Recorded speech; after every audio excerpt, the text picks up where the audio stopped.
네, 안녕하세요. 감정평가사가 되자의 안평가사입니다. 자, 7월입니다. 7월에 진입하시는 직장인분들 어떻게 공부하셔야 되는지 한번 설명드려 보도록 하겠습니다. 자, 일단 유의사항 먼저 빠르게 전달드리고 시작하겠습니다. 첫 번째, 제가 지금 말씀드리는 공부 방법은요, 정답이 아닙니다. 다만 제가 많은 분들을 보면서 보편적으로 이렇게 공부하시더라 하는 정보 전달 정도로 봐주시면 좋겠습니다. 다만 처음에 진입하시는 분들은 감을 잡기가 어렵잖아요. 그래서 제가 알려드리는 대로 보편적인 방식을 채택해서 공부를 해 나가시다가요, 개개인의 상황이나 공부 스타일에 맞게 변형해 나가시면 좋을 것 같습니다. 자, 그리고 두 번째 유의사항입니다. 자, 여러분, 제가 지금 말씀드리는 공부 방법은요, 공부를 잘하시는 분이나 공부를 못하시는 분의 구분이 없습니다. 그리고 이제 전공이나 다른 시험을 준비해 본 적 없는 걸 기준으로 한 계획이니까요, 자신의 상황이 좀 다르다 하시면은 제가 말씀드린 계획에서 적당히 가감해서 계획을 세워주시면 좋겠습니다. 자, 7월입니다. 직장인의 정의를 내리도록 하겠습니다. 하루 4시간 정도 공부를 하실 수 있는 분, 요 분들을 제가 직장인이라고 정의하고 이 분들이 어떻게 공부를 해 나가셔야 되는지 설명을 해드리도록 하겠습니다. 7월입니다. 그리고 25년이 오겠죠. 25년 4월 초에 아마 1차가 있을 겁니다. 그리고 7월에 2차 시험이 있겠죠. 그리고 뭐 다음에도 있을 겁니다. 자, 일단 직장인 분들은요, 하루에 4시간 공부하시는 분들이요, 지금부터 공부하셔서 내년에 1차 붙고 내년에 2차까지 붙는, 요렇게 우리가 흔히 얘기하는 한 번에 1, 2차를 다 붙는 생동차, 이거 불가능합니다. 뭐 이제 예외적으로 내가 뭐 부동산학과 졸업하고 부동산 업계에서 일했다, 뭐 이러면은 좀 얘기가 달라질 수 있지만 그런 분들 뭐 얼마나 있겠습니까? 자, 생동차 안 됩니다. 자, 그러면은 일단 직장인 분들은요, 내년 1차에 붙는 거를 일단 목표로 해서 공부를 하셔야 됩니다. 근데요, 직장인 분들 사실 지금부터 1차 때까지 공부하셔서 1차 합격하시는 것도 쉽지가 않아요. 그러니까 우리 합격 수기 같은 걸 보면은 뭐 어떤 분들은 뭐 한 6개월 했습니다, 아니면 저는 뭐 3개월 만에 합격했습니다, 혹은 뭐 저는 이때쯤 2차도 병행했습니다, 뭐 이러시는 분들 있잖아요. 이런 분들은요, 전업수험생입니다, 여러분. 그래서 여러분들이 이런 분들의 합격 수기를 보면서 지금부터는 2차를 같이 병행해야 되나 보구나 라고 하시면 큰일 납니다. 여러분들은 직장인이시잖아요. 그래서 안 됩니다. 참고로 제가 지금 말씀드리는 건 베이스 없는 분 얘기하는 거예요. 만약에 이제 뭐 내가 공인중개사 뭐 땄다 뭐 이러면 이제 얘기가 많이 달라집니다. 네, 어쨌든 베이스 없고 전공 안 하신 분 기준으로 설명드리도록 하겠습니다. 자, 우리가 보통요, 1차 같은 경우는요, 전업 열심히 하는 기준으로 6개월 정도 잡아야 된다, 이렇게 봅니다. 자, 그러면은 생각해보세요. 이분들 전업이면요, 최소 8에서 10시간은 무난하게 합니다. 그리고 많이 하면 12시간 합니다. 평균 10시간 한다, 이렇게 보겠습니다. 자, 그러면은 이제 직장인분들 몇 시간 한다고요?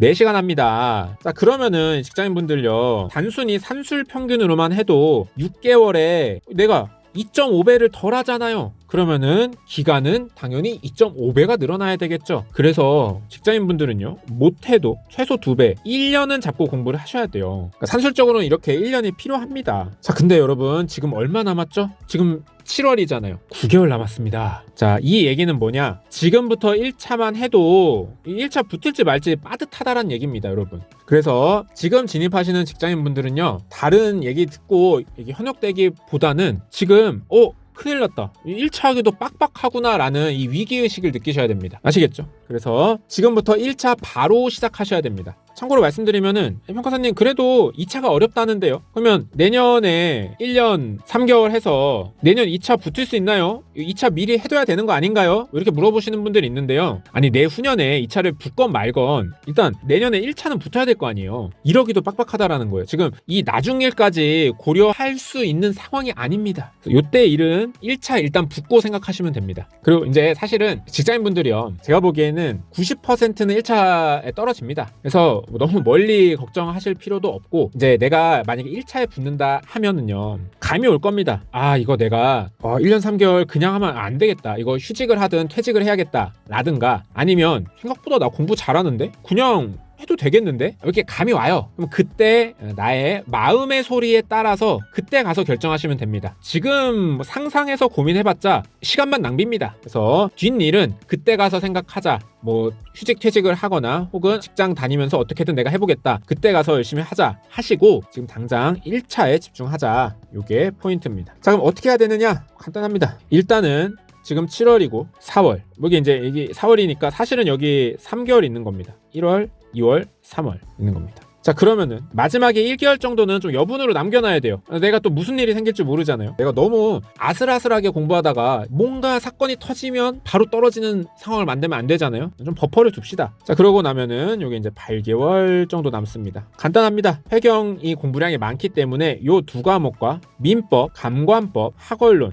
요 세 과목의 공부량이 비슷하다고 보시면 됩니다. 제가 보기엔 그래도 얘가 살짝 많을 수 있는데 일단 비슷하다고 봅시다. 그러면 또 나눠요. 요 2개월 동안 회계하시고 요 2개월 동안 경제하시고 이 4개월을 3개로 나눠서 계략적으로 1.5가 좀 안 될 것 같은데 대충 하겠습니다. 1.5개월 동안 민감학 한다. 이렇게 일단 크게 방향성 잡고 빨리 시작하셔야 됩니다. 시간이 타이트합니다. 그래서 여러분들 처음에 일단은 회계 바로 듣기 시작하시면 됩니다. 참고로 이때 회계만 이제 또 뭐 하루 종일 공부하려면 좀 지겨울 수 있잖아요. 보니까 직장인분들 최종호 평가사님도 그렇고 하루하루 번갈아서 하셨더라고요. 하루 회계하고 하루 경제하고 하루 회계하고 하루 경제하고 이런 이제 디테일한 거는 합격에 영향을 주지 않습니다. 회계 먼저 했다고 떨어지고 회경을 퐁당퐁당 했다고 붙냐 그런 거 없습니다. 여러분들 편하신 대로 나는 하나만 조지는 게 편하다. 그러면 회계하시고 좀 지루하다.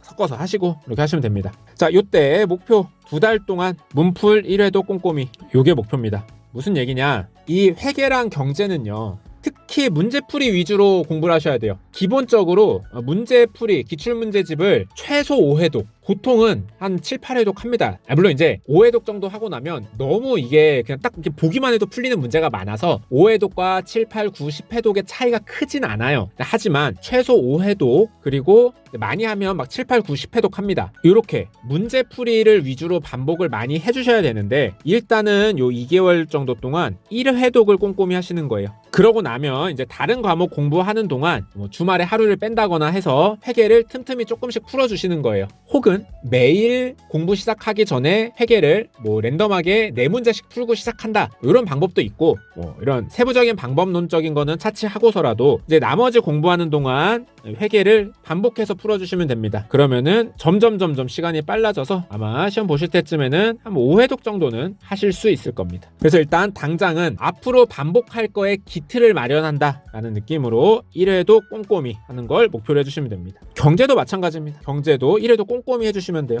그리고 이제 다른 과목 공부하는 동안 꾸준히 반복하면서 한 4, 5회독 정도 내가 하겠다 이렇게 목표 잡으시면 됩니다. 전체적으로 이렇게 흘러가는 거예요. 한 과목 꼼꼼히 해놓고 다른 과목 하는 도중에 얘를 틈틈이 반복하고 이렇게 쌓아 나가는 겁니다. 이렇게 일단 방향 잡고 공부를 하시면은 문제 없이 공부하실 수 있을 겁니다. 자, 그리고 이제 또 저희 랜드잇이 단기 합격 하시기 위해서 이제 커리큘럼을 특별히 또 많이 이제 일반적인 학원들이랑 다르게 구성이 되어 있잖아요. 조금 요거 설명을 미리 드리면요. 자, 회계 죄송합니다. 요거는 줄일 수가 없습니다. 이거 다 들으셔야 됩니다. 다만 요 강의를 듣다 보면은 강사님들이 단원별로는 얘는 출제 빈도가 좀 낮아요 라고 정확하게 얘기를 해주시거든요. 그러면 걔네들은 빼도 돼요. 하지만 어떤 스텝 중에서 건너뛰어야 될 스텝은 없다 이렇게 보시면 됩니다. 자, 그 다음에 경제 마찬가지입니다. 경, 민, 감학. 자, 얘네들은 이제 랜드잇의 커리큘럼이 이제 빛을 발하는 그런 학습법이 가능한데요. 시간이 없으실 때는요 스텝 1을 도전하세요. 스텝 1이 뭐냐면요, 요약이라고 하기는 좀 그렇고 기출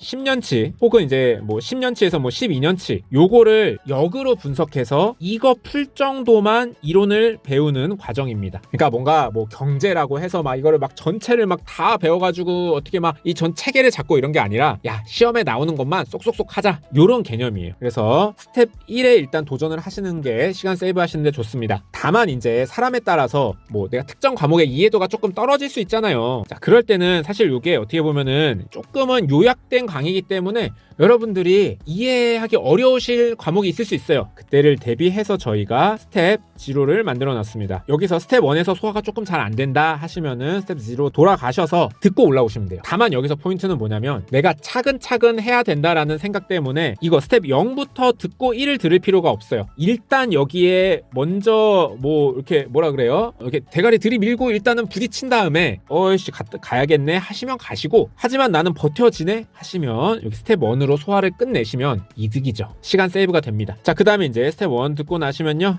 스텝 2 혹은 이제 과목에 따라서 스텝 1.5가 있습니다. 자, 요거는 뭐냐면요, 스텝 1.5는 스텝 1의 연습 버전입니다. 그래서 만약에 이제 기출 10년치 12년치 빈출되는 것만 봤더니 이거 너무 다 외웠다, 나 이거 조금 더 공부할 게 필요해 하면은 비슷한 난이도의 타시험 문제를 가지고 빈출되는 내용들을 충분히 훈련할 수 있는 1.5를 들어주시면 됩니다. 그리고 이제 내가 조금 더 이 과목은 고득점을 노려야겠다, 심화 강의 들어주시면 됩니다. 그리고 이제 마무리 특강은 웬만하면 좀 들어주세요. 듣는 거 추천드립니다. 왜냐면 이거 양도 그렇게 많지 않고 내가 어디에서 지금 실력이 구멍 나 있는지 체크하기 좋기 때문에 요거는 웬만하면 들어주시면 됩니다. 그래서 이렇게 단기 합격에 최적화돼서 여러분들이 이제 좀 선택적으로 빠르게 상황에 맞게 시간을 좀 세이브할 수 있는 이런 커리큘럼 잘 활용하셔서 꼭 단기에 합격하실 수 있었으면 좋겠습니다. 홈페이지 들어가면은 좀 여러 가지가 있거든요. 1차 원패스가 있고, 요게 이제 근데 일반 1차 원패스가 있고 직장인 패키지라는 게 있거든요. 여러분들 직장인이시지만 지금은 직장인 패키지 들으시면 안 됩니다. 이게 직장인 패키지가 뭐냐면은 올해 한 2, 3월쯤에 진입하시는 분들, 그래도 조금 더 여유가 있으신 분들 2차 선행하실 수 있도록 요렇게 구성이 된 패키지거든요. 그래서 직장인 분들이라고 해도 직장인 패키지를 지금 듣기에는 시간이 촉박해요. 그래서 요걸 추천하진 않습니다. 물론 내가 이제 뭐 경제회계 전공했다,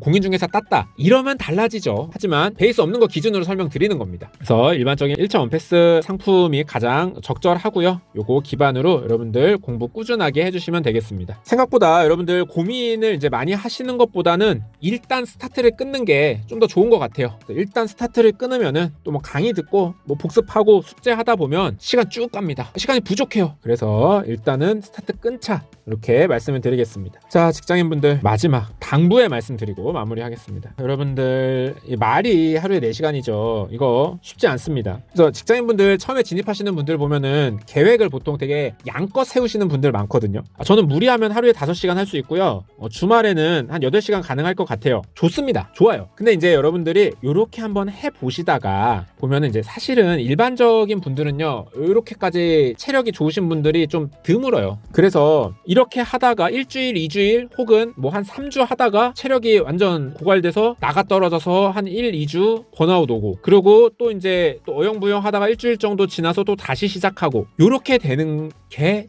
최악입니다. 그래서 여러분들이 처음에 나는 이 정도 할 수 있을 것 같아, 최대한 이 정도 뺄 수 있는데 라고 하셔서 일단 도전하시는 거 좋습니다. 그러다가 내가 막상 해보니까 이렇게 하니까 이거 뭐 체력이 너무 딸려서 우울증 오고 무기력증 오고 이거 지속이 안 되겠다 라는 생각이 드시면은 여러분들 체력과 여러분들 상황에 맞게 좀 조절하셔야 됩니다. 꾸준히 할 수 있는 그 여러분 몸에 맞는 여러분의 공부 패턴을 만들어 주셔야 돼요. 그걸 찾아야 돼요. 반대로 요거를 좀 찾고 나잖아요. 그럼 생각보다 공부가 쭉 돼요. 요게 딱 찾아지면 컨디션이 좋아도 가서 하고, 컨디션이 나빠도 가서 하고, 이렇게 하다 보면 합격에 가까워지는 거죠. 그래서 공부를 일단 하시면서 요거를 여러분들 몸 상태에 맞게 잘 조정해 나가시면서 적절한 공부 시간, 적절한 공부 패턴, 요거를 일단 조금 잘 잡아보세요. 요게 잘 잡혀야 공부를 이렇게 했다 못 나가 떨어졌다 했다 나가 떨어졌다 하지 않고 꾸준히 할 수 있습니다. 꾸준히가 중요합니다. 예를 들면 이제 저 같은 경우는, 저는 물론 이제 전업으로 했죠. 전업으로 했지만 이제 저 같은 경우는 이제 제 몸에 맞는 패턴이 어땠냐면요, 저는 이제 좀 뭐 열정 있게 불사르는 스타일이어서 월요일에는 한 10시간 합니다. 그러면 점점 떨어져. 이게 떨어지더라고요. 그래서 처음에는 낮잠 한 20분 자요. 그러다가 이게 뭐 점점 낮잠이 늘다가 금요일쯤 되잖아요. 그래서 낮잠을 2시간씩 잤습니다. 물론 이제 여러분들한테 낮잠을 2시간 자란 얘기가 아니고, 제 얘기는 이게 저한테 맞는 패턴이구나 하고 저는 이 패턴을 찾았어요. 그래서 그냥 이 패턴대로 쭉 공부했습니다. 금요일에 낮잠 2시간씩 잤어요. 무슨 말인지 아시겠죠? 여러분들 적절한 공부 패턴을 잘 찾아주셔야 꾸준히 롱런할 수 있습니다. 그래서 여러분들 시간 관리, 여러분들의 몸 상태 잘 파악하시면서 도 닦는 거예요. 여러분, 내가 지금 피곤한가? 내가 지금 어떤 상태인가? 잘 관찰하시면서 꾸준히 잘 해나가시면 좋겠습니다. 자, 7월에 진입하시는 직장인분들, 저희 랜드잇이 정말 응원하겠습니다. 여러분들 좋은 결과 있도록 저희가 많이 도와드리겠습니다. 자, 화이팅입니다. 7월 진입자 영상 여기까지 하도록 하겠습니다. 감사합니다.